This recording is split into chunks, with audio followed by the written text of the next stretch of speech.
The last time England played Colombia at a World Cup, England have successfully navigated their World Cup group but have now reached the point that has so often proved their instant undoing in the past, the knockout phase. Gareth Southgate's side faced dangerous Colombia in Moscow on Tuesday. So what are the key issues and questions as England's World Cup campaign enters new territory? Just how good are England? This is a question that has yet to be answered, even though they are about to play in the last 16 of the World Cup. Manager Southgate admitted England cannot be regarded as a top team until they beat top teams. This remains the case after they lost what was effectively a B international to Belgium in their final group game in Kaliningrad. And the damning statistic that England have not won a knockout game at a major tournament since 2006 remains in the record books.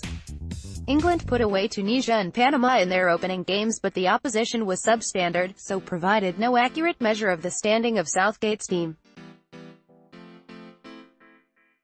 They have a world-class striker in Harry Kane and proven Premier League quality throughout the side, but they have yet to prove they can see off high-class, experienced opposition when it matters.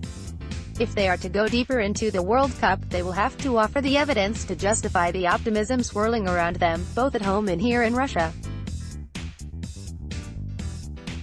World Cup 2018, England 6-1 Panama highlights England's men who must deliver in Moscow. England have no margin for error in Moscow. Any mistakes against Colombia could end their World Cup hopes. This means 5 of manager Southgate's key figures must deliver with a place in the quarter-finals at stake. Everton goalkeeper Jordan Pickford had an uncertain night against Belgium in Kaliningrad with a performance that drew some criticism, but Southgate launched a staunch defense and insists he is undisputed first choice. Pickford actually may have been ring-rusty after being almost unemployed against Tunisia and Panama.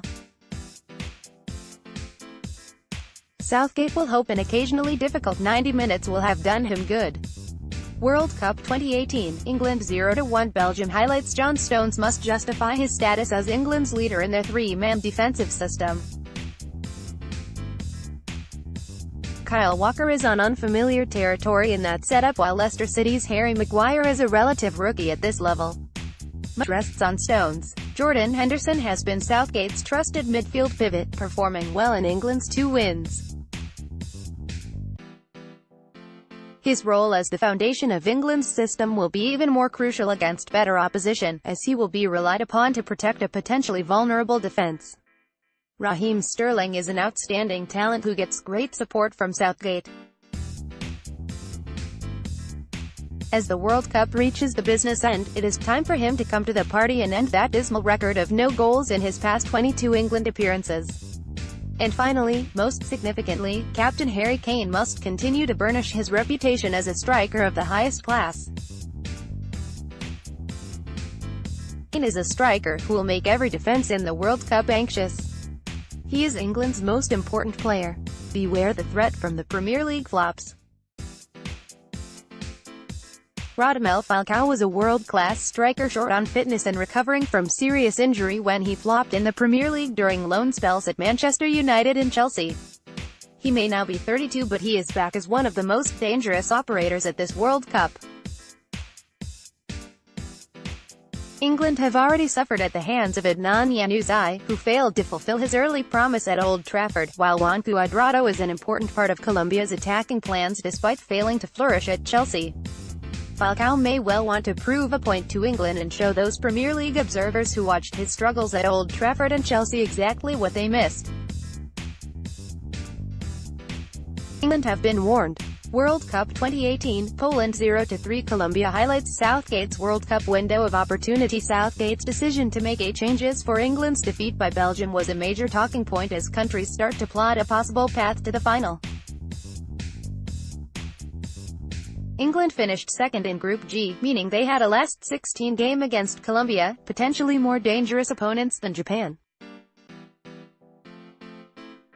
It also meant that a victory would lead to arguably a less difficult quarter-final against Sweden or Switzerland, rather than Brazil or Mexico. In this unpredictable World Cup, no permutation is a guarantee, and Southgate is right to point out the irony of mapping a route to the semi-final, given that England have not won a knockout game for 12 years. However, if you had bumped into Southgate before the World Cup and told him he would have to beat Colombia in the last 16, then Sweden or Switzerland in the quarterfinal, he would surely have shaken your hand, signed up and moved on. England have been presented with their best opportunity to reach a World Cup semi-final since they last reached one at Italia '90, and it all goes back to that original question. Are England good enough to take it?